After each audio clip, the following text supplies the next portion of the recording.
Әр ұлттың салт дәстүрі алтын қазығы, адастырмас ақ жолы. Өзінің көшпенді отырықшы тұрмысына тән тағылымдарымен ерекшеленетін қазақ халқы жылқыны алғаш рет қолға үйретумен де тарихтан орнын белгіледі.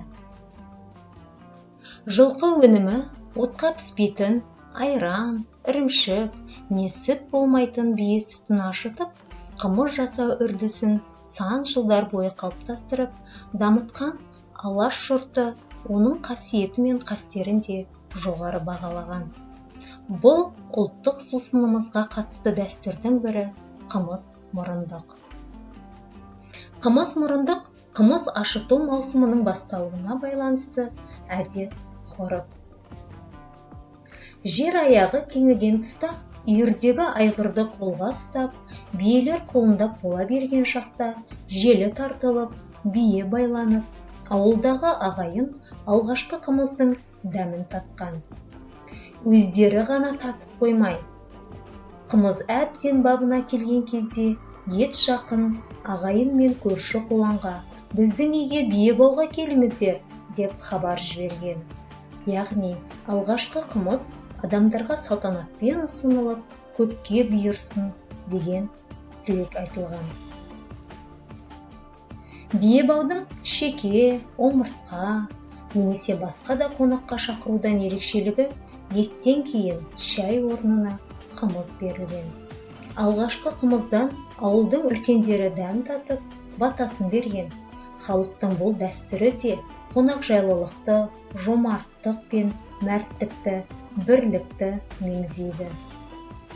Қымыз мұрындық жыл сайын 2 рет атап өтіледі. Біріншісі бие байланып, қымыз қоры молайған кезде болса, екіншісі биені ағыттық деген белгімен қымыз маусымы таусылар сәтте жасалған. Егер сіз ауыл аралап жүріп, желіге құлын байлап жатқан ағайынның үйіне тап болсаңыз, байлар көбейсін деп айтуыңыз керек. Жалпы, ертедегі қазақтар бұл күні ырымдап, желіге, айғырдың жалына, биенің сауырына сары май жаққан деседі. Ауылда біреу бие байласа, қалғандарына қымыз әзірлеу оңайырақ болады. Себебі әлгі үйден өздеріне қымызға қор алады. Қор деп отырғанымыз ашытқы, ұйытқы.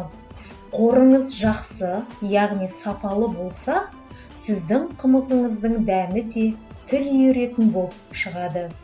Ертеректе бір үйден қымызға қор сұрай келген адам, сол үйдің сабасының піспегіне бір құлаштай ақ мата байлап кететін болған. Бұл оның тілегі мен көңілінің ақ екенін, өзінің ақ сұрай келгенін білдіретін ырым. Сөйтіп, өзіне керегінше қор құйып алған деседі. Қазіргі таңда қымыздың емдік және тағамдық ерекшеліктері жаһандық танымға ие бола бастады. Оны дайындау және тұтыну әлемнің көптеген елінде жолға қойылған. Десек те, қымыздың отаны саналатын ел Қазақстанда қымыз мұрындықты тойлауды жалпы халықтық сипатқа айналдырса, ұтарымыз көп болар еді.